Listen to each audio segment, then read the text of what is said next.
Mártires sublimes de la patria, vuestros nombres representan a los partidos que han dividido y dividen a los argentinos.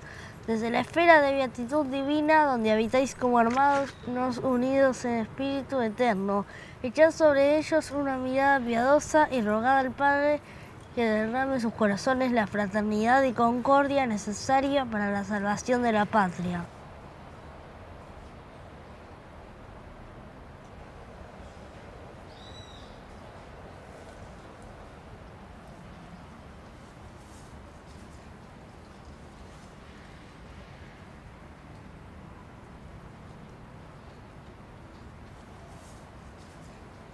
No será oficioso advertir que esa fracción de la República que formaba el Partido Federal no combatía solo por la mera forma de gobierno, pues otros intereses y otros sentimientos se refundían en uno solo para hacerlo triunfar.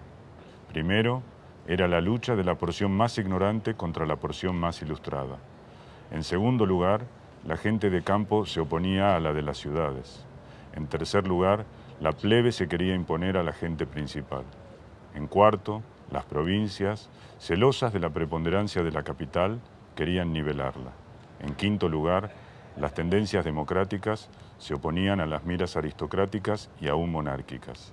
Todas esas pasiones, todos esos elementos de disolución y anarquía se agitaban con una terrible violencia y preparaban el incendio que no tardó en estallar.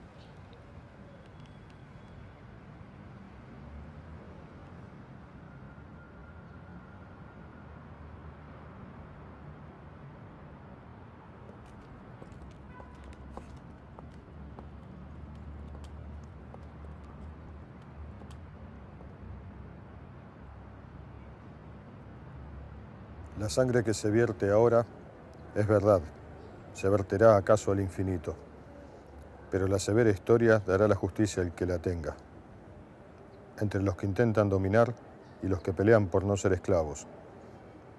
Estamos convencidos en pelear de una sola vez para no pelear toda la vida. Es indispensable ya que triunfen unos u otros, de manera que el partido feliz obliga al desgraciado a enterrar sus armas para siempre.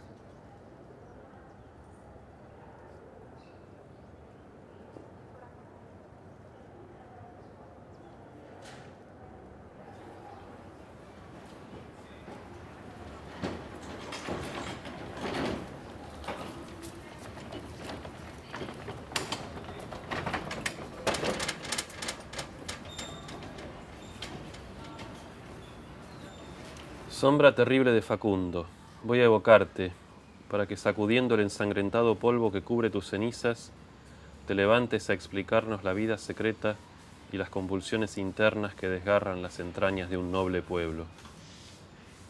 El mal que aqueja a la Argentina es su extensión. El desierto la rodea por todas partes, se le insinúa en las entrañas. Al sur y al norte acechanla los salvajes, que aguardan las noches de luna para caer cual enjambre de hienas sobre los ganados y las inocentes poblaciones. Esta inseguridad de la vida, que es habitual y permanente en las campañas, imprime en el carácter argentino cierta resignación estoica para la violencia, y puede quizá explicar en parte la indiferencia con que se da y se recibe la muerte. De esta pasta están amasados los soldados argentinos. Añádase que desde la infancia están habituados a matar las reses y que este acto de crueldad necesaria los familiariza con el derramamiento de sangre y endurece su corazón ante el gemido de las víctimas. La vida del campo, pues, ha desenvuelto en el gaucho las facultades físicas, sin ninguna de las de la inteligencia. La ciudad es el centro de la civilización. Allí están las tiendas, las artes, la educación. El desierto las circunda a más o menos distancia, las cerca, las oprime. La naturaleza las reduce a unos estrechos oasis enclavados en un llano inculto de centenares de millas cuadradas. ¿Hemos de abandonar un suelo de los más privilegiados de América a las devastaciones de la barbarie?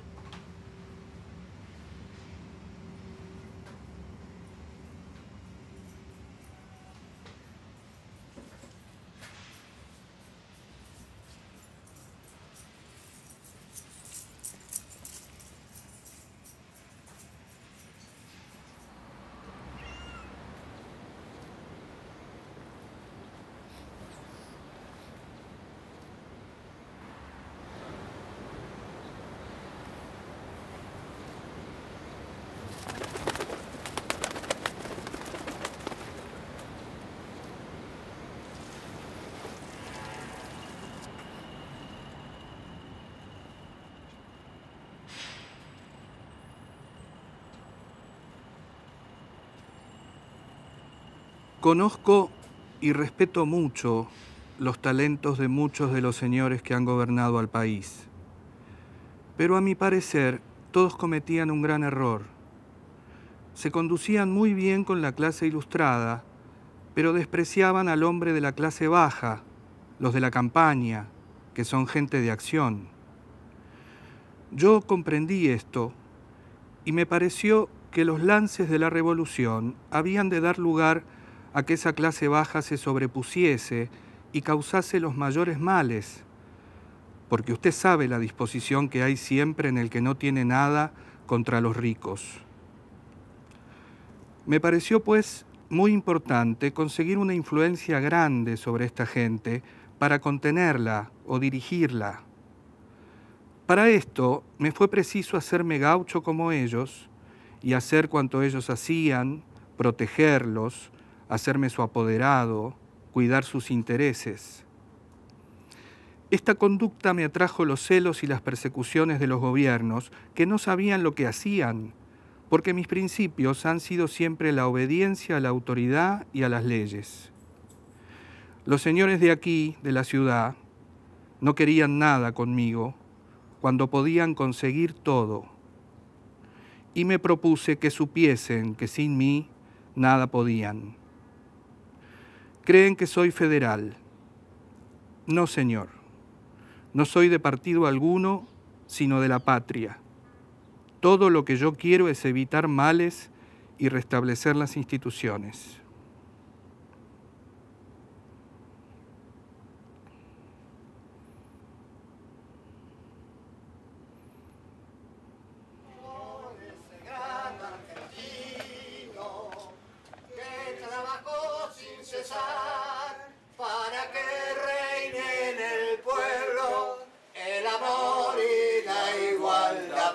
Perón, que grande sos, mi general, cuánto valés. Perón, gran conductor, sos el primer trabajador. Imitemos el ejemplo de ese varón argentino y siguiendo su camino, gritemos de corazón, viva Perón, por esa Argentina grande, con que San Martín soñó, es la realidad efectiva que debemos a Perón, qué grande sos, mi general, cuánto valés. Perón, gran conductor, sos el primer trabajador. Para vos, general. ¡Viva la patria!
Oye, Amalia, tus criados deben quererte mucho, porque eres buena, rica y generosa.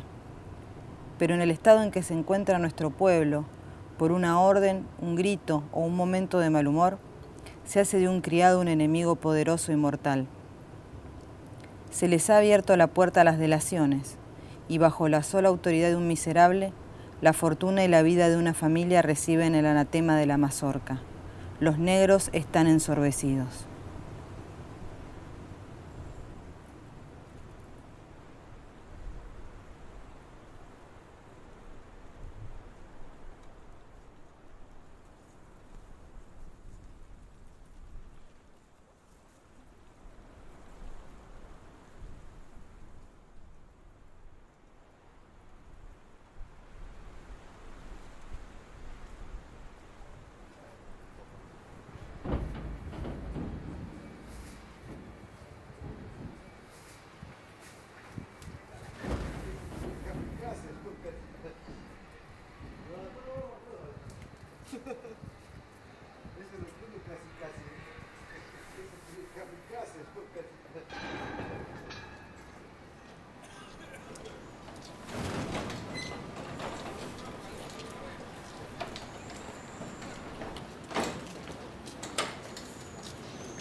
He admitido, con el voto unánime de la ciudad y la campaña, la investidura de un poder sin límites, que a pesar de su odiosidad, he considerado absolutamente necesario para sacar a la patria del abismo de males en que se halla sumergida.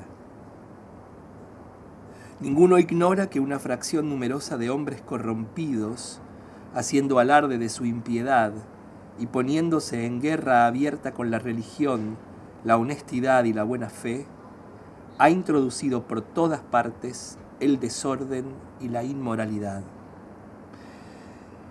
El remedio para estos males no puede sujetarse a formas y su aplicación debe ser pronta y expedita.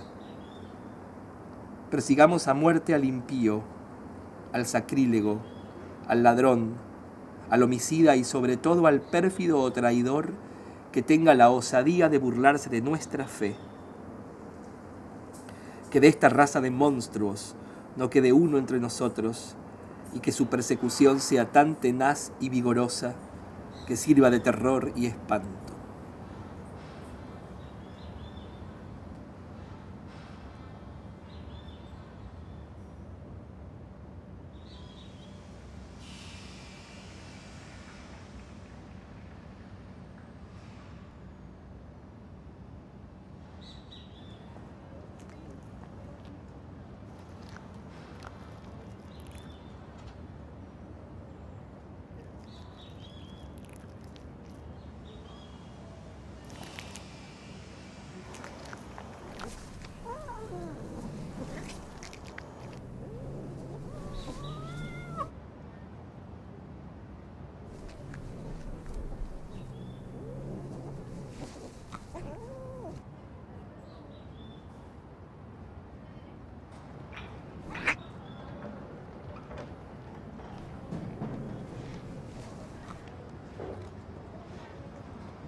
Unitario que agarramos, lo estiramos.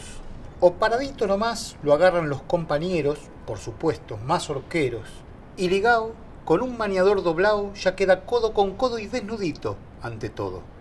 Salvajón, aquí empieza su aflicción. Luego, después, a los pieses un sobeo en 3 dobleces se le atraca y queda como una estaca, lindamente asegurado. Y parado lo tenemos clamoreando y como medio chanceando lo pinchamos y lo que grita, cantamos la refalosa y tin tin, sin violín. Pero seguimos al son de la vaina del latón que asentamos el cuchillo y le tanteamos con las uñas el cogote. Brinca el salvaje vilote que da risa. Finalmente, cuando creemos conveniente, después que nos divertimos grandemente, lo agarra uno de las mechas mientras otro lo sujeta como a potro de las patas que si se mueve es a gatas. Entre tanto, nos clama por cuanto santo tiene el cielo, pero ahí nomás, por consuelo, a su queja, abajito de la oreja, con un puñal bien templado y afilado que se llama quitapenas, le atravesamos las venas del pescuezo. ¿Y qué se le hace con eso?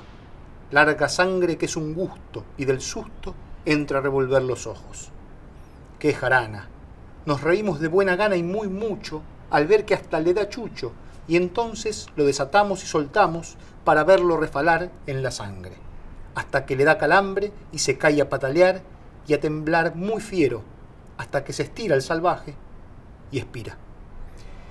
Le sacamos una lonja que apreciamos el sobarla, y de ahí se le cortan las orejas, barba, patillas y cejas, y pelao lo dejamos arrumbao para que engorde algún chancho o carancho.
El hombre de la ciudad viste el traje europeo, vive la vida civilizada. Allí están las leyes, las ideas de progreso, el gobierno regular. Pero saliendo del recinto de la ciudad, todo cambia de aspecto. El hombre de campo lleva otro traje, sus necesidades son peculiares y limitadas. Parecen dos sociedades distintas, dos pueblos extraños uno de otro. Todo lo que hay de civilizado en la ciudad es bloqueado y proscrito allí. Es implacable el odio que les inspiran los hombres cultos. Así pues, la barbarie es normal. En la vida argentina empieza a establecerse el predominio de la fuerza bruta, la preponderancia del más fuerte, la autoridad sin límites y sin responsabilidades, la justicia administrada sin formas y sin debate. Con esta sociedad, pues, en que la cultura del espíritu es inútil e imposible, donde el bien público es una palabra sin sentido porque no hay público, el hombre adopta los medios y caminos que encuentra. El gaucho será un malhechor o un caudillo. Costumbres de este género requieren medios vigorosos de represión y para reprimir desalmados se necesitan jueces más desalmados aún.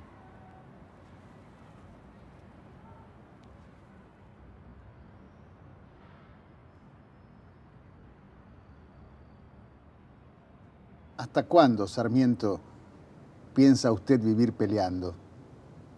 ¿Cree usted que a punta de bayonetas conseguiremos alguna vez que de los elementos que nos ha legado la vida colonial, de la anarquía habitual que nos ha dado la República, de la falta completa de prácticas constitucionales que nunca hemos tenido, salga una organización política intachable desde el primer día?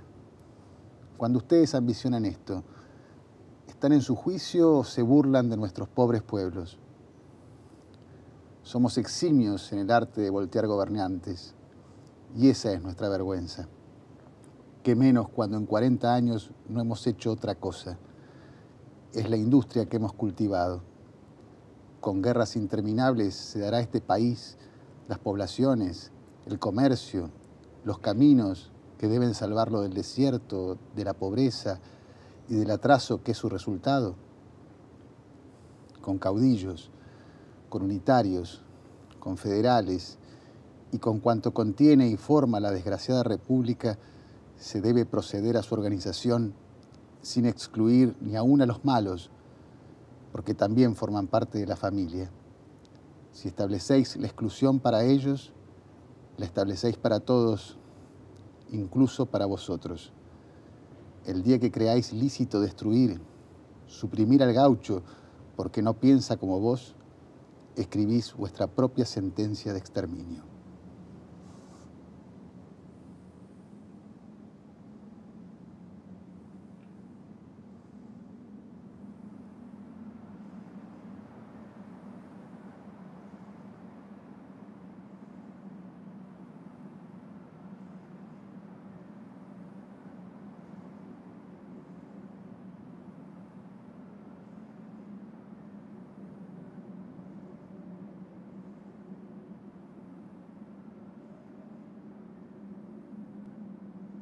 No trate de economizar sangre de gauchos. Este es un abono que es preciso hacer útil al país. La sangre de esta chusma criolla incivil, bárbara y ruda es lo único que tienen de seres humanos.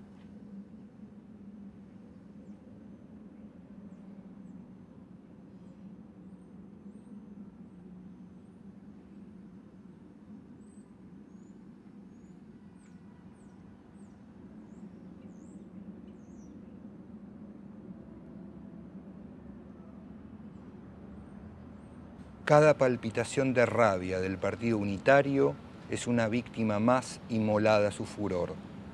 Y el Partido Unitario es insaciable. La historia de sus crímenes no está completa. El partido que invoca la ilustración, la decencia, el progreso, acaba con sus enemigos cosiéndolos a puñaladas. Mata por su índole perversa, mata porque una sed de sangre lo mortifica, lo sofoca, lo embrutece. Mata porque es cobarde para vencer en el combate y antes que mirar frente a frente a su enemigo, desliza entre las tinieblas y el silencio de la noche el brazo armado del asesino para que vaya a clavar el puñal en el corazón de su enemigo dormido. A veces me pregunto, ¿por qué esa furia, esa sed nunca satisfecha de sangre y exterminio? ¿O no se puede ser liberal sin matar? ¿O es necesario exhibir el título de sangre para afiliarse? ¿No tienen otro instrumento que el puñal para escribir sus nombres en el catálogo de esa pléyade de hombres ilustres, compuesta por libertadores, regeneradores, apóstoles de la civilización y adeptos de la libertad que hoy nos invaden, amenazando por todas partes con el exterminio y con la muerte? Maldito sea, 1000 veces maldito sea, el partido envenenado con crímenes que hace de la República Argentina el teatro de sus sangrientos horrores. La sangre clama venganza, y la venganza será cumplida sangrienta, como el hecho que la provoca, reparadora como exige la moral, la justicia y la humanidad ultrajada por esos cruentos asesinatos, por el luto y la orfandad que forma la negra noche en que está sumida la República.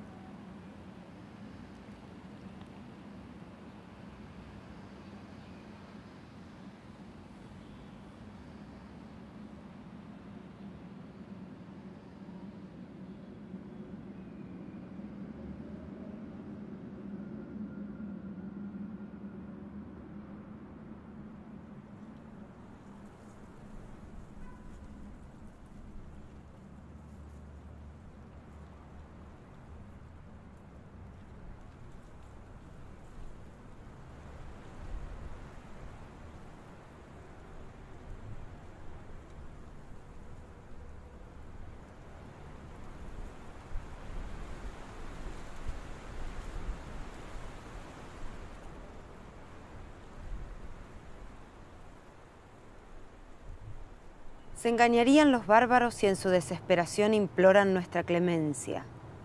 Es preciso degollarlos a todos. Purguemos a la sociedad de esos monstruos. Muerte, muerte sin piedad. La hora de la venganza ha sonado.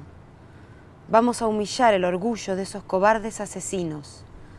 Derramad a torrentes la inhumana sangre para que esta raza maldita de Dios y de los hombres no tenga sucesión.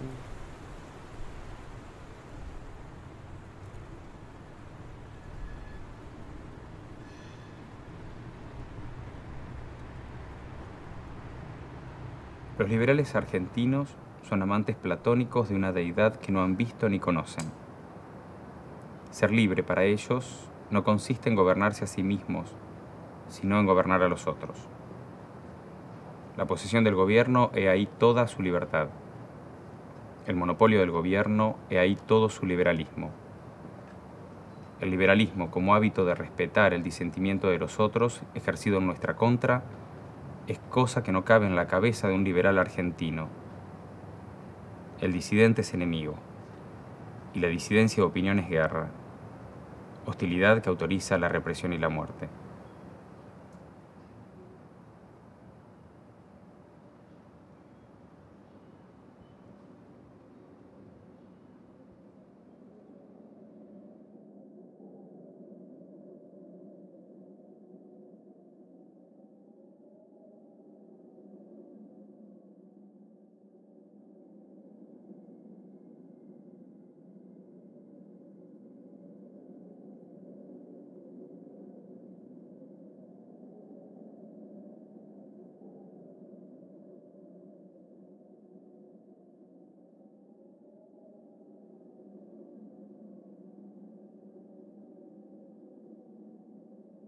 Las guerrillas, desde que obran fuera de la protección de gobiernos y ejércitos, pueden ser ejecutadas por los jefes en campaña.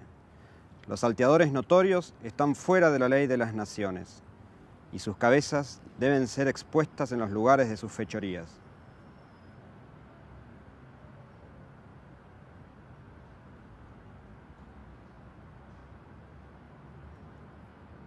La tribuna porteña que profesa la mentira ignora a las masas a menos que necesite comprar su voto o su puñal. Pero si la masa llega alguna vez a sublevarse, ay de ella. Se arrasan sus campos, se reduce a ceniza sus hogares y se persigue a los hombres como fieras. Entonces los asesinos se llaman héroes y el facón del más feroz de los verdugos se transforma en fulminante espada de justicia. Así, al tumulto de la guerra civil siguió el silencio de muerte en las provincias asoladas. Todos los opositores guerreros quedaron tendidos en los campos. Entre los millares de hombres que pagaron con su vida su odio al servilismo, no consta que ninguno fuese juzgado por la ley.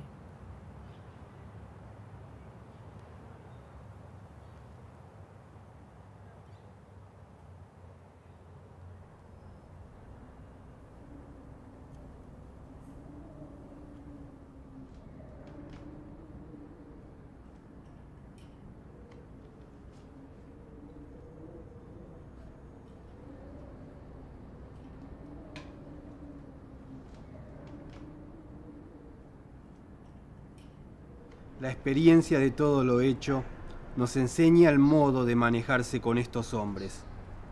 Ella nos guía al convencimiento de que la guerra con ellos debe llevarse hasta el exterminio. En la guerra se presentan el único remedio, bajo el principio de desechar toda idea de urbanidad y considerarlos como enemigos que es preciso destruir y exterminar.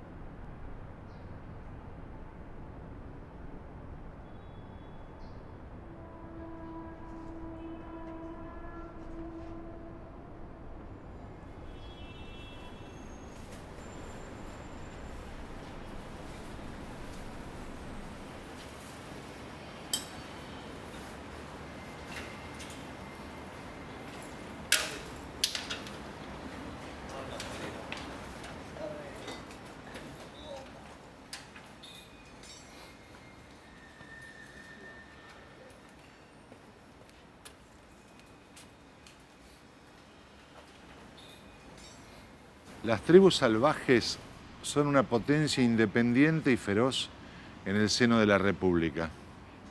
Para acabar con este escándalo es necesario que la civilización conquiste ese territorio.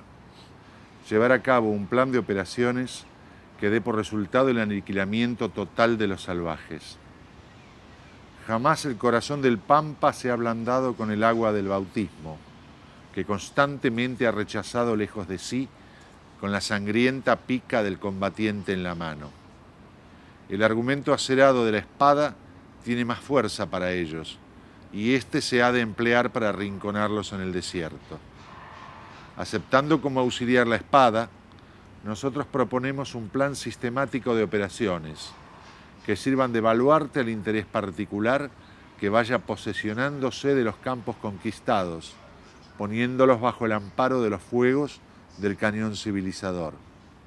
De este modo, podría llegar el día en que se viese el fenómeno singular de un ejército de propietarios radicados en el suelo y siendo, en consecuencia, el primer apoyo del orden y la estabilidad de las instituciones.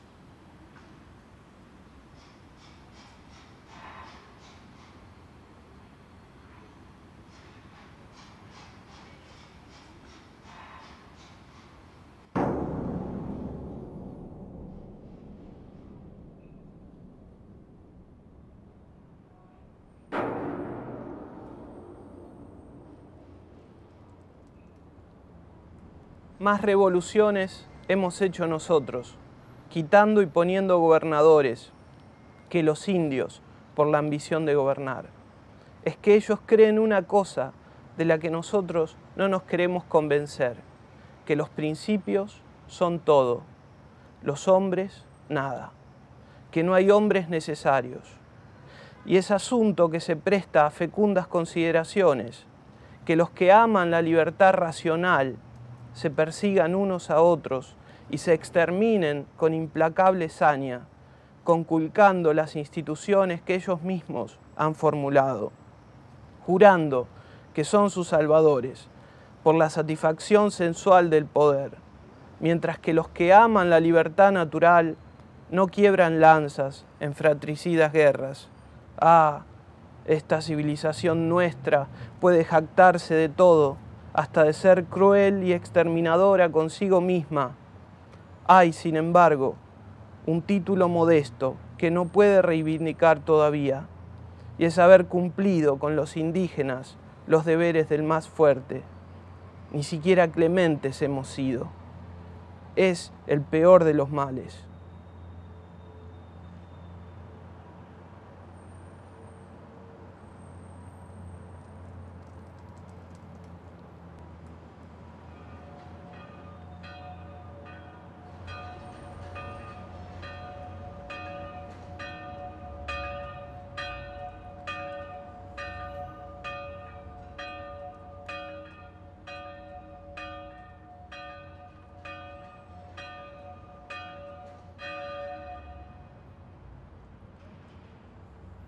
En esta campaña no se arma vuestro brazo para herir compatriotas y hermanos extraviados por las pasiones políticas o para conquistar territorios de naciones vecinas.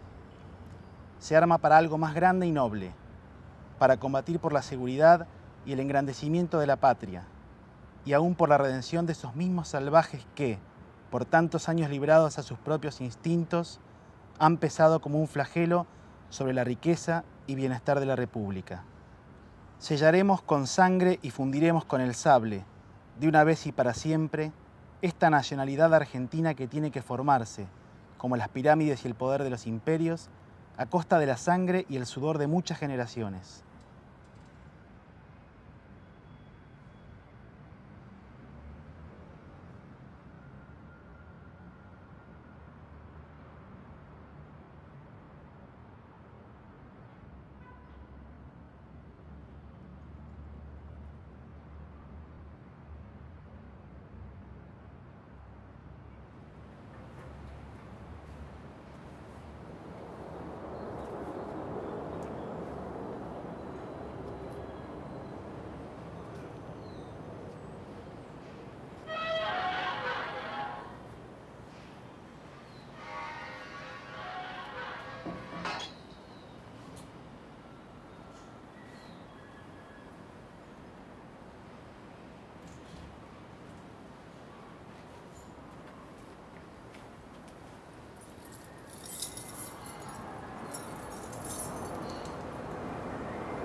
La desaparición del gaucho es un bien para el país porque contenía un elemento inferior en su parte de sangre indígena. Ellos aceptaron, desde luego, el patrocinio del blanco puro, con quien nunca pensaron igualarse política o socialmente, reconociéndole una especie de poder dinástico que residía en su capacidad urbana para el gobierno. Con esto no hubo conflictos sociales ni rencores y el patronazgo resultó un hecho natural. Desde Aristóteles hasta Renan demuestran que los mejores gobiernos suelen ser las oligarquías inteligentes. Felicítome por haber sido el agente de una íntima comunicación nacional entre la poesía del pueblo y la mente culta de la clase superior, que así es como se forma el espíritu de la patria.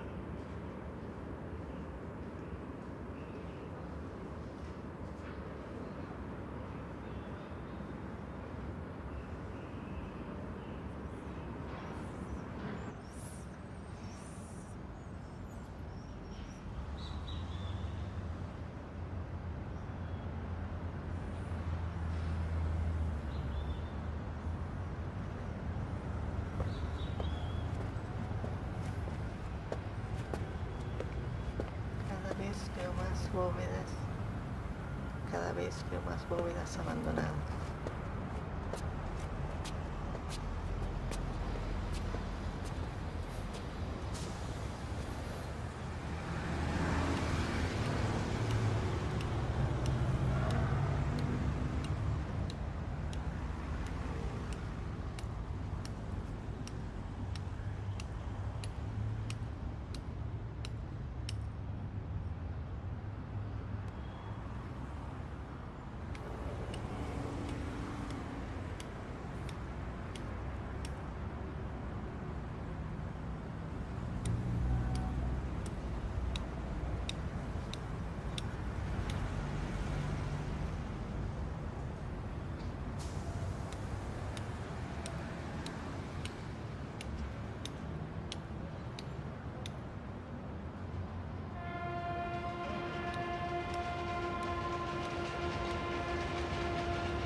Millones de almas caminaban por las mismas calles que yo.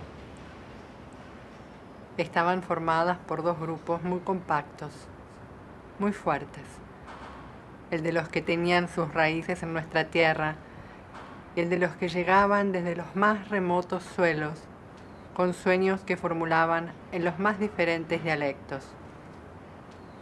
A medida que ese contingente humano de extranjeros iba nutriendo más caudalosamente nuestro suelo, por todos los puertos, ferrocarriles y caminos, nuestra forma espiritual, nuestro acervo de alma y conciencia, iba debilitándose en toda la superficie del país.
El país soporta en estos momentos los efectos de una inmigración que vino para conquistar. Y el conquistador funda en sí el pasado, no admite la tradición. Cuando los huéspedes de la nación amenazaron alterar la constitución del Estado y difamar la fisonomía social de nuestro pueblo y perturbar el orden público, los argentinos formamos a la vez nuestra asociación para defender los intereses nacionales y la pureza de la moral argentina. Contra los indiferentes, los anormales, los envidiosos y haraganes, contra los inmorales, los agitadores sin oficio y los energúmenos sin ideas, contra toda esa runfla sin Dios, patria ni ley, la Liga Patriótica Argentina levanta su bandera de orden, haciendo la guardia de la sociedad con el arma al brazo. No pertenecen a la Liga los cobardes ni los tristes.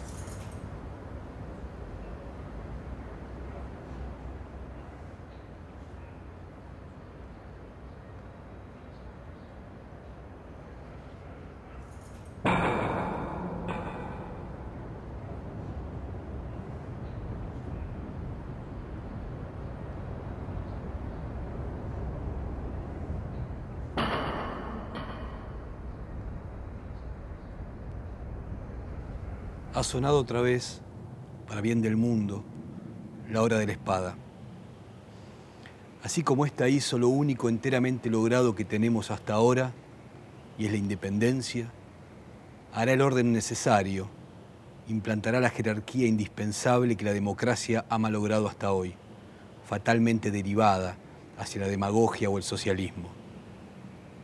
El sistema constitucional del pasado siglo está caduco.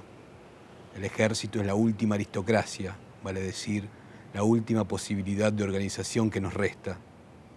El ejército representa de suyo a la nación, con sus 30.000 ciudadanos elegidos, o sea, la flor de la juventud argentina.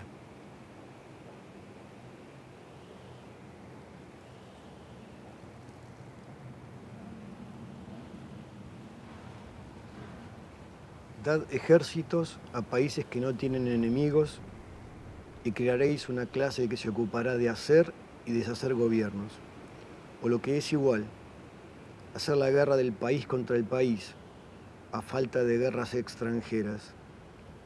El ejército degenera en clase gobernante y el pueblo en clase gobernada o sometida.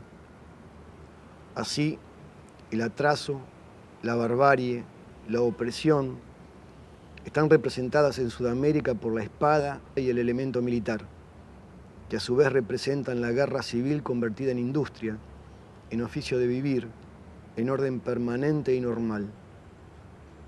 La guerra absorbe el presupuesto, deja a la educación y la industria sin cuidados, los trabajos y las empresas desamparados, y todo el tesoro público convertido en beneficio permanente de una aristocracia especial, compuesta de patriotas liberales y propagandistas de la civilización por todo oficio y estado. El ejército es el surtidero de los candidatos al gobierno, que no son otros que los héroes de la espada erigidos en libertadores. Nada puede perjudicar más al objeto de la revolución que la gloria militar, privilegio del ejército y del poder de la espada, en que el pueblo no tiene parte alguna. Y como la guerra es lo único que produce gloria en Sudamérica, el objeto de tal gloria es amontonar ruinas, ruinas gloriosas, ruinas monumentales, pero ruinas. Los huesos humanos son el adorno ilustre de esos territorios yermos.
Este útil establecimiento, el asilo de mendigos, fue creado en el convento de Recoletos en 1858.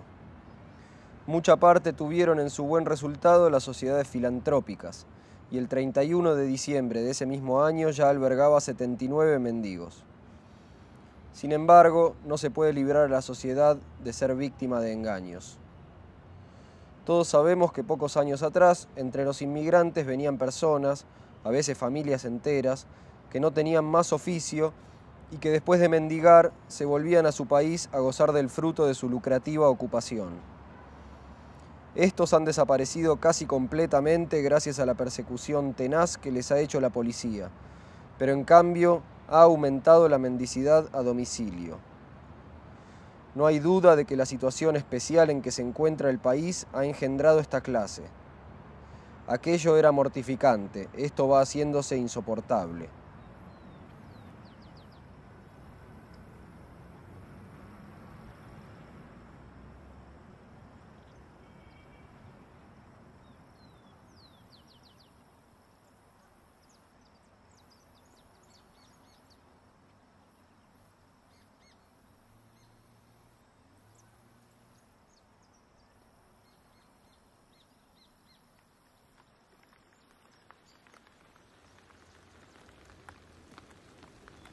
Estas hordas de criminales no tienen patria ni religión. Preparan en las sombras los medios más mortíferos para asesinar a mansalva e indistintamente a ancianos y mujeres indefensos y niños inocentes. Estos monstruos están fuera de toda ley social que los ampare.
Estos hombres venían de terribles anarquías morales, de pobrezas indecibles, de órdenes europeos llegados a su crisis y su disolución. Con su ansiedad liberatoria, ¿qué podían traer a otra tierra? ¿Principios en los que basara una nacionalidad, un mundo armónico? No. Lo que esos extranjeros podían traer era su hambre y su sed violentos de pan. Esos hombres nos traían un elemento de vida, de energía en marcha, que si no era capaz de iniciar por su propia marcha el sentido de un orden, significaba en cambio un magnífico material de vida para integrar en ese orden algo poderosamente activo y corpóreo. Esos hombres constituían un material humano y plástico. ¿Pero quién? ¿Cómo iba a darles aquel orden?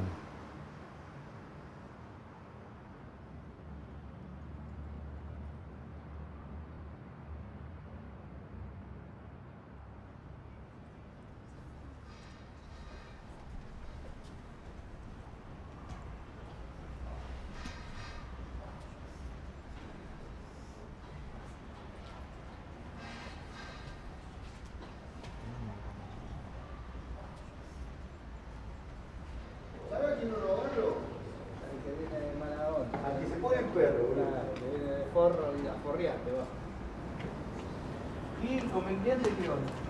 Viene. Yo no soy sé. más rata. Ya sé, no, viene. Yo la cuidaba, después la abandoné. Yo también la tenía abandonada. Sí. Y la abandoné. Después vinieron un día, bueno, se las volví a retomar. Pero viste, con la idea de llevar. Pues yo las conozco, ya desde la época que vivía la madre, siempre teníamos problemas para cobrarme. Porque no quieren pagar. Ya cuando me puse a hablar con el tipo ya me di cuenta. Eran unas ratas. Agarra, Y deben me tener dice, guita, no, Madrid. tiene un montón de Claro. plata. Lógico, como vino vestido. Ah, tienen campo, creo. En el campo como vino. Digo, escúcheme, no, pero. Vos estabas encima, no, pero.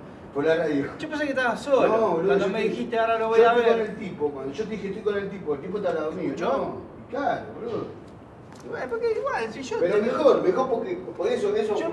La verdad, yo ya estaba pensando en abandonarla, porque digo, este año a 40 pesos por menos le iba a cobrar. Me iba a querer dar cuánto, 60, digo, no es nada. Bueno, entonces esta es la bola de... Mírenla, porque después hacemos 10 pasos y me dicen, ¿dónde está Evita? Acá está Evita, ¿eh? La familia es Duarte. Esa se llamaba María Eva Duarte. De Perón cuando se casa con Perón, ¿eh? Acá está fecha de nacimiento, 7 de mayo del 19 y 26 de julio del 52 de muerte.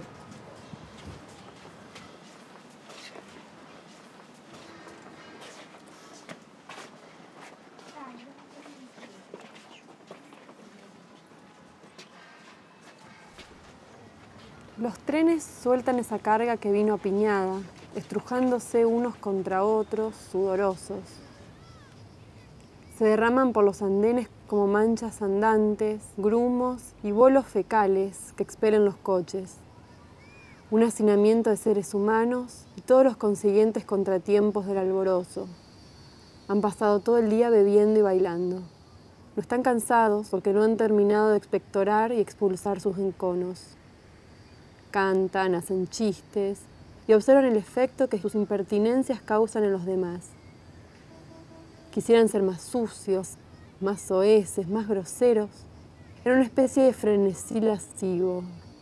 Proclaman su bajeza, se empeñan en demostrar que son efectivamente seres inferiores con los cuales no podría constituirse ni un presidio. ¿Quiénes son? ¿A qué país, ciudad, raza, comunidad, secta pertenecen? Son masas informes, montones de escombros humanos, pertenecientes a una sociedad que ignora que existen. Pero quien los ha observado profundamente ha sentido que no son parias, sino fragmentos dispersos de la gran urbe. Entonces, por las calles, en los cafés, en los cinematógrafos, de pronto siente que lo ciñe el miedo. Los grandes edificios desvanecen sus siluetas en una niebla gris. Surge de las bocacalles un hálito de campo reseco y en las entrañas de la ciudad desoban miríadas de termitas.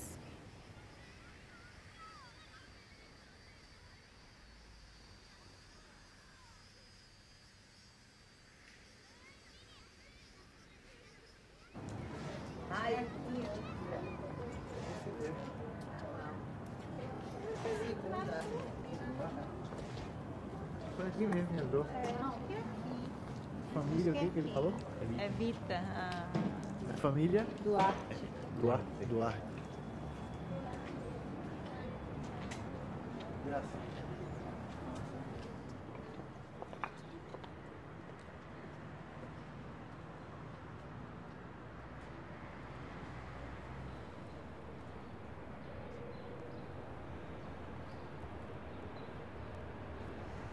Frente al avance permanente e inexorable del día maravilloso de los pueblos, también los hombres se dividen en los tres campos eternos del odio, de la indiferencia y del amor. Hay fanáticos del pueblo, hay enemigos del pueblo y hay indiferentes. Estos nunca se juegan por nada. Son, según Dante señaló en las puertas del infierno, como los ángeles que no fueron ni fieles ni rebeldes. De mí no se dirá jamás que traicioné a mi pueblo, mareada por las alturas del poder y de la gloria. Eso lo saben todos los pobres y todos los ricos de mi tierra. Por eso me quieren los descamisados y los otros me odian y me calumnian. Nadie niega en mi patria que para bien o para mal yo no me dejé arrancar el alma que traje de la calle. Por eso, porque sigo pensando y sintiendo como pueblo, no he podido vencer todavía nuestro resentimiento con la oligarquía que nos explotó, ni quiero vencerlo. No entiendo los términos medios ni las cosas equilibradas. Solo reconozco dos palabras como hijas predilectas de mi corazón: el odio y el amor. Nunca sé cuándo odio ni cuándo estoy amando.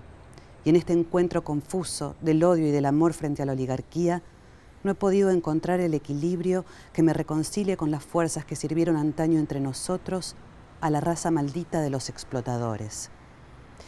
Quiero rebelar a los pueblos, quiero incendiarlos con el fuego de mi corazón.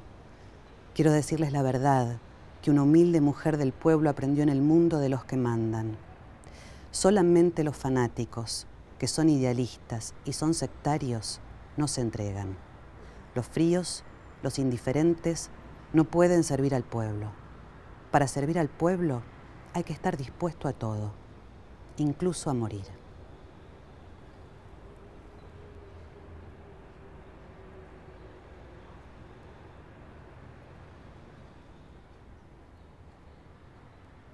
Que no renazca el sol, que no brille la luna, si tiranos como estos siembran nueva infortuna, engañando a la patria.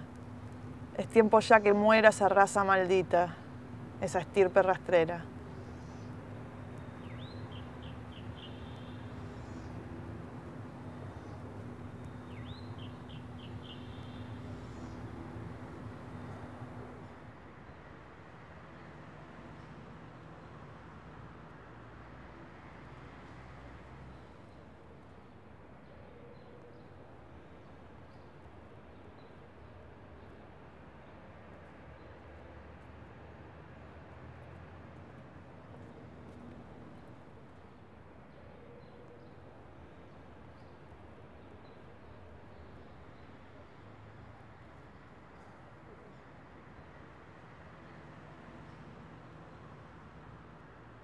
Dentro de pocas horas usted tendrá la satisfacción de haberme asesinado. Con fusilarme a mí bastaba, pero no. Han querido ustedes desahogar una vez más su odio al pueblo. De aquí a esta inconcebible y monstruosa ola de asesinatos. Para liquidar opositores les pareció digno inducirnos al levantamiento y sacrificarnos luego fríamente. Nos faltó astucia o perversidad para adivinar la treta. Entre mi suerte y la de ustedes, me quedo con la mía. Mi esposa y mi hija, a través de sus lágrimas, verán en mí un idealista sacrificado por la causa del pueblo. Las mujeres de ustedes verán asomárseles por los ojos sus almas de asesinos. Vivirán ustedes, sus mujeres y sus hijos, bajo el terror constante de ser asesinados, porque ningún derecho, ni natural ni divino, justificará jamás tantas ejecuciones. Es asombroso que ustedes hagan gala ahora de una crueldad como no hay memoria. Todo el mundo sabe que la crueldad en los castigos la dicta el odio de clase o el miedo. Como tienen ustedes los días contados, para librarse del propio terror, siembran terror, pero inútilmente. No taparán con mentiras la dramática realidad argentina, por más que tengan toda la prensa del país alineada a su servicio. Espero que el pueblo conocerá un día esta carta y la proclama revolucionaria, en las que quedan nuestros ideales en forma intergiversable. Así nadie podrá ser embaucado por el cúmulo de mentiras ridículas con que el gobierno trata de lavarse las manos. Ruego a Dios que mi sangre sirva para unir a los argentinos.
General Aramburu, usted está detenido por una organización revolucionaria peronista que lo va a someter a juicio revolucionario. Recién ahí pareció comprender, pero lo único que dijo fue, bueno. Lo acusábamos de los fusilamientos bajo su gobierno, de haber robado el cadáver de Evita. Insistimos en saber qué había ocurrido con el cuerpo. Dijo que no se acordaba.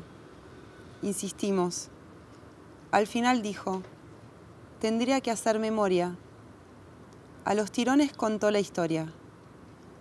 Le anunciamos que el tribunal iba a deliberar. Desde ese momento no se le habló más. Lo atamos a la cama. Preguntó por qué. Le dijimos que no se preocupara. A la madrugada le comunicamos la sentencia. General, el tribunal lo ha sentenciado a la pena de muerte. Va a ser ejecutado en media hora. Ensayó conmovernos. Habló de la sangre que nosotros, muchachos jóvenes, íbamos a derramar. Que Dios nuestro Señor se apiade de su alma. Después encontramos en el bolsillo de su saco lo que había estado escribiendo. Describía a sus secuestradores como jóvenes peronistas bien intencionados pero equivocados. Eso confirmaba, a su juicio, que si el país no tenía una salida institucional, el peronismo en pleno se volcaría a la lucha armada.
Nuestras armas nunca habían entrado en guerra desde la campaña del Paraguay. Y si en algunos casos la mentalidad militar estaba adaptada a los requerimientos de la contrasubversión, en su gran mayoría los efectivos a mi cargo poco o nada era lo que sabían al respecto. Lo principal, pues, era explicarle las razones últimas de nuestra misión. Se trataba de salvaguardar la patria en peligro. Hubo que olvidar las enseñanzas del colegio militar y las leyes de la guerra donde el honor y la ética son partes esenciales, aunque muchos no lo crean así, y consubstanciarse con este nuevo tipo de lucha para extraer saldos positivos. Si por respeto a las normas clásicas nos hubiésemos abstenido de emplear métodos no convencionales, la tarea se habría tornado imposible de llevar adelante. El sistema partidocrático insistía en subestimar la realidad subversiva, relegándola al campo delincuencial. Los responsables del poder político se empecinaban en negar la existencia subversiva en gremios, universidades, colegios. En rigor, los partidos, la CGT y demás grupos de poder sabían la dimensión del enemigo, solo que preferían la concupiscencia del poder a la seguridad nacional. Eso explica por qué recién a comienzos de 1975 le fue ordenado al ejército entrar en acción. Finalmente, después de casi 100 años de paz, el ejército argentino volvía a enfrentar a un enemigo de la patria, el más peligroso, si bien se lo juzga, ya que el marxismo ponía en tela de juicio las raíces fundacionales de nuestra cultura, además de nuestra independencia. Hoy, como ayer en los albores de nuestra historia, las campanas del Cabildo están llamando al pueblo.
Allí, en lo convulso, donde todo se parte, donde todo se funde, en ígneo cataclismo, en calcinante escoria, en bullente derrumbe, en mineral catástrofe. Allí, allí, en cráteres inestables, voraces, en fétidos chiqueros, en valles torturados. Allí, en lo caótico, sumido, amalgamado, en una pasta informe, viscosa, putrefacta. Las lenguas carcomidas por vocablos hipócritas. Los pulmones que criban anhelos de serpientes. Las esponjosas manos embebidas de usura. Las vísceras heladas de batracios humanos. Los sexos que trafican disfrazados de arcángeles, las vértebras roídas por rencores insomnes. Todo hacinado, revuelto, confundido, en un turbio amasijo de infección y de pústulas. Adentro del estruendo, hundido en el abismo, en una pira enorme de expiación, de exterminio.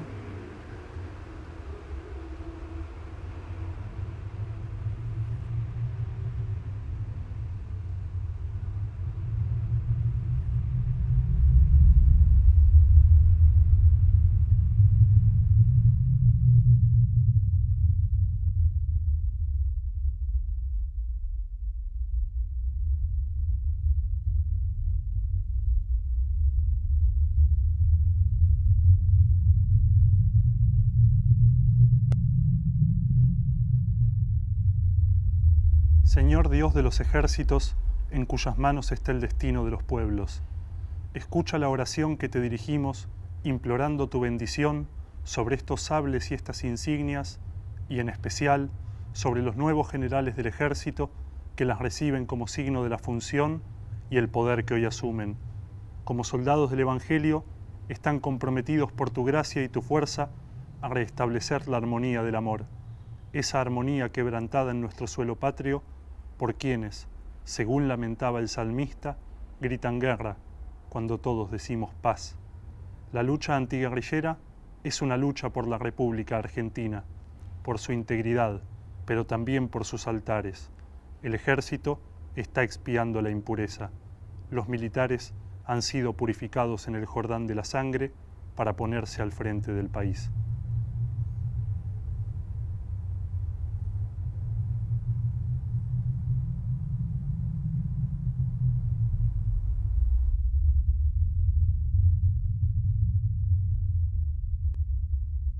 Primero, mataremos a los subversivos, después a sus colaboradores, después a sus simpatizantes, después a los que permanezcan indiferentes y finalmente a los tímidos.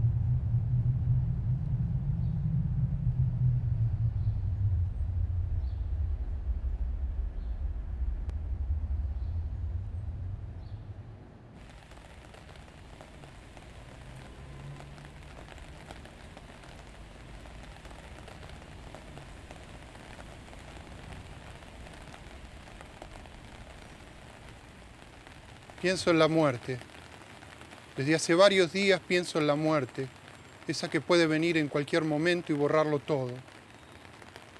La muerte que lo borrará todo y algo más que no recordás. Cuando llegue la muerte y te tome, desear estar en otra cosa. Que te tome así y no temer, como forma de escaparte lejos por un rato. O simplemente querer seguir durmiendo cuando ves que todo sigue igual ahí, en tu pieza. La muerte pensada así y no temida, más la muerte que así no existe y entonces sí temer. Temer el dolor con que penetre el golpe, la forma del dolor y de la muerte. Empezás también a imaginarla y temés también tu olvido o algo así. Si te recordarán, si tu nombre bautizará algo, servirá para algo. Temer el final que no te deje ver el final, las cosas nuevas que buscas, el sueño continuado. Temer todo eso. Y entonces sí temer a la muerte que no deseás porque querés vivir simplemente para ver cuando al final la vida viva.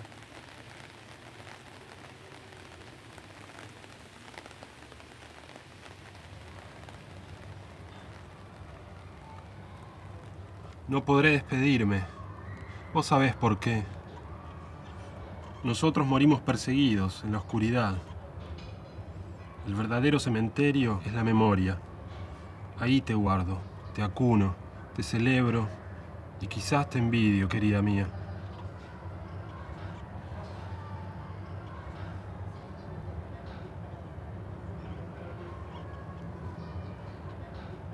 Tocan a degüello.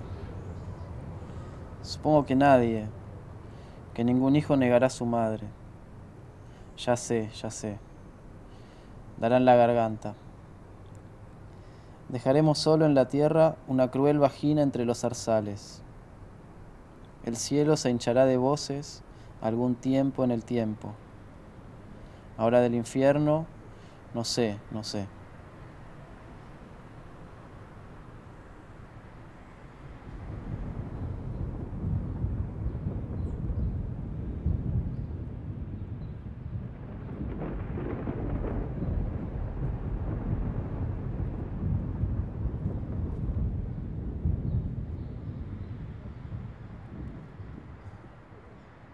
Han restaurado ustedes la corriente de ideas e intereses de minorías derrotadas, que traban el desarrollo de las fuerzas productivas, explotan al pueblo y disgregan la nación. Lo que ustedes llaman aciertos son errores. Lo que reconocen como errores son crímenes y lo que omiten son calamidades. Mediante sucesivas concesiones al supuesto de que el fin de exterminar a la guerrilla justifica todos los medios que usan, han llegado ustedes a la tortura absoluta, intemporal, metafísica, en la medida que el fin original de obtener información se extravía en las mentes perturbadas que la administran, para ceder al impulso de machacar la sustancia humana hasta quebrarla y hacerle perder la dignidad que perdió el verdugo, que ustedes mismos han perdido. 15.000 desaparecidos, 10.000 presos, 4.000 muertos, decenas de miles de desterrados. Son la cifra desnuda de ese terror. Cabe preguntarse, ¿quiénes son los apátridas de los comunicados oficiales? ¿Dónde están los mercenarios al servicio de intereses foráneos? ¿Cuál es la ideología que amenaza al ser nacional? Las 3A son hoy las 3 armas, y la junta que ustedes presiden no es el fiel de la balanza entre violencias de distinto signo, sino la fuente misma del terror que ha perdido el rumbo y solo puede balbucear el discurso de la muerte. Estos hechos, que sacuden la conciencia del mundo civilizado, no son, sin embargo, los que mayores sufrimiento han traído al pueblo argentino, ni las peores violencias de los derechos humanos que ustedes incurren. En la política económica de ese gobierno debe buscarse no solo la explicación de sus crímenes, sino una atrocidad mayor que castiga a millones de seres humanos con la miseria planificada. Las causas que hace más de 20 años mueven la resistencia del pueblo argentino no estarán desaparecidas, sino agravadas por el recuerdo del estrago causado y la revelación de las atrocidades cometidas.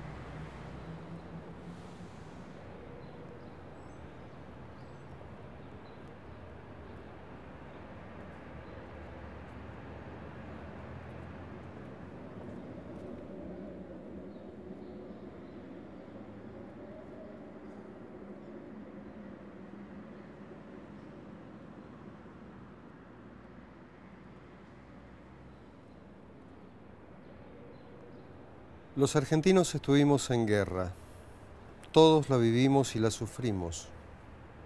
Queremos que el mundo sepa que la decisión de entrar en la lucha la provocó e impuso la subversión. No fue privativa de las Fuerzas Armadas. Fue una decisión de argentinos.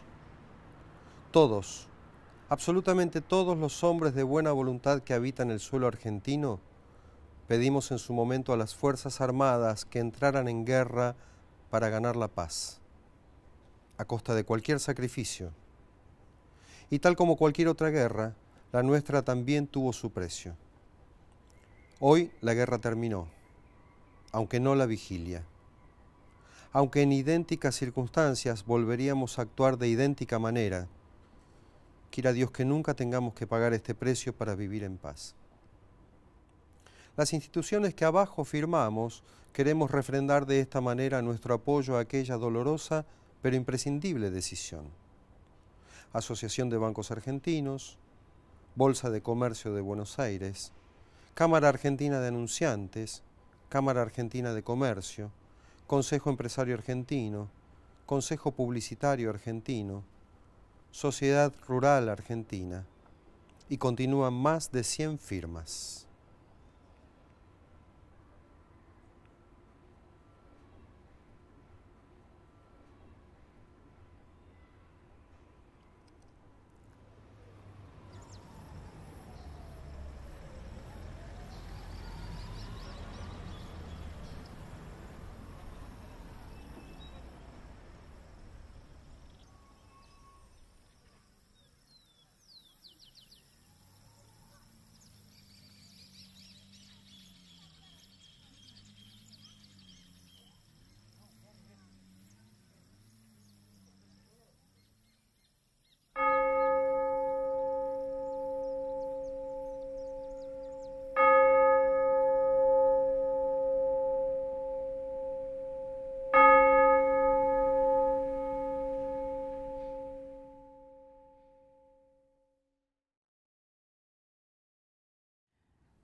¿Quiénes son nuestros muertos?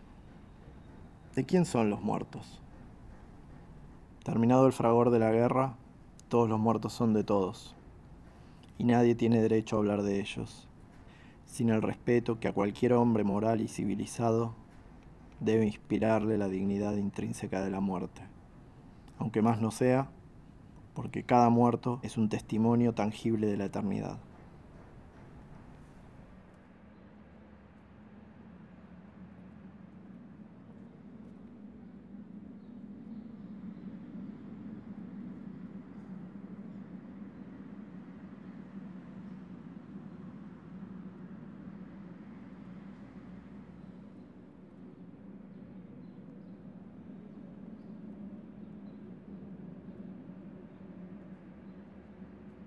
Hace mucho que nos pasó esto. La mano fría del cadáver impenitente rozaba los sueños, acariciaba nuestros tiernos rostros despavoridos.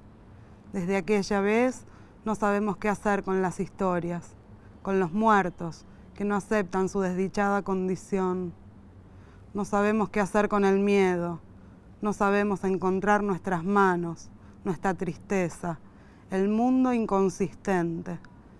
¿Quién no tiene cosas horribles que contar? ¿Quién no tiene su historia?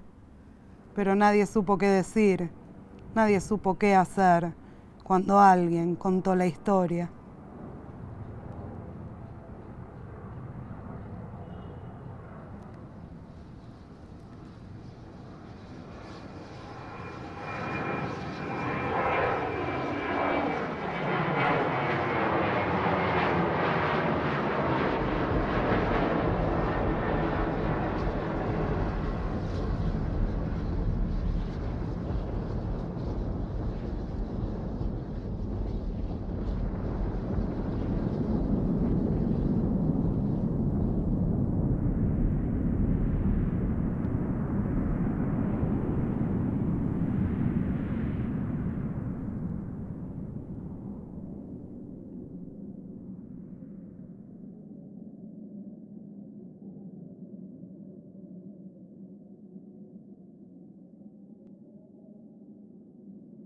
Es muy difícil explicar el mundo que nos están dejando los que a morir empiezan. Correspondió a nosotros partir de la neurosis o el alcohol, como a otros de la mugre, las bombas, la poesía de vanguardia o simplemente el vaso de cicuta. Se trataba de asumir la discontinuidad en el orden fallido de los otros. Finalmente, jugando al desencanto, la profecía social, nos hemos puesto graves sin sacar conclusiones. El crimen no es mentira y la mentira fue imposible enterrarla. Una tumba para ellos, un puñado de tierra en despedida y en acción de gracias. Ahora es nuestra vuelta pensativa del sepelio. padres irónicos. ¿Qué inocencia nos dejaron, aparte de la música y los dientes, para intentar la construcción de algo importante y real? Vacío en la retórica y el hueso íntimo. Sois la nueva era y arreglaos. Si nos toca partir desde el engaño, desde el hierro al rojo, ya no es posible simular más tiempo mirando hacia otra parte. Porque si es difícil explicar un mundo que insiste en reclamar nuestra complicidad, eso no es decisivo. Un ademán cargado de sentido, es decir, de justicia, importa más que obtener conclusiones ya sepultas con la acción de los otros. Pero si alguno afirma que está solo frente a su propio perro, pues no está papá, y que no puede dar un paso sin continuar la peste que heredó, entonces que cada uno hable en su nombre cuando salga del cine o del cementerio y diga: yo me reconozco en esta fastidiosa historia, soy hijo de la estafa y de los muertos recurrentes, me ha tocado la usura y tengo tiempo.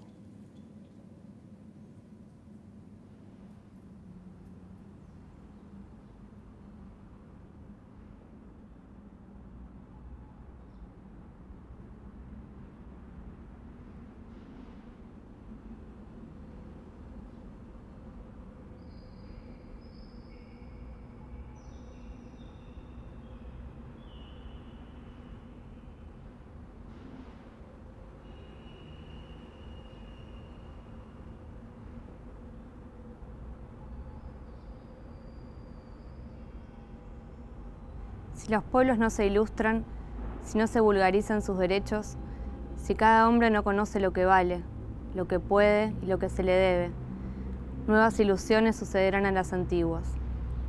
Y después de vacilar algún tiempo entre mil incertidumbres, será tal vez nuestra suerte mudar de tiranos, sin destruir la tiranía.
La sangre que se vierte ahora es verdad. Así como esta hizo lo único enteramente logrado que tenemos hasta ahora, pero la severa historia es la dará independencia, hará el orden necesario, plantará la jerarquía indispensable que la democracia ha malogrado hasta ahora, totalmente derribada para salir de la demagogia o el socialismo. El sistema constitucional del pasado siglo está caducado. El ejército podrá destruir la única posibilidad de realización de los regímenes perseguidos. El ejército representa su salvación. General Ramón Marcel está detenido por una organización revolucionaria que lo va a someter a juicio revolucionario.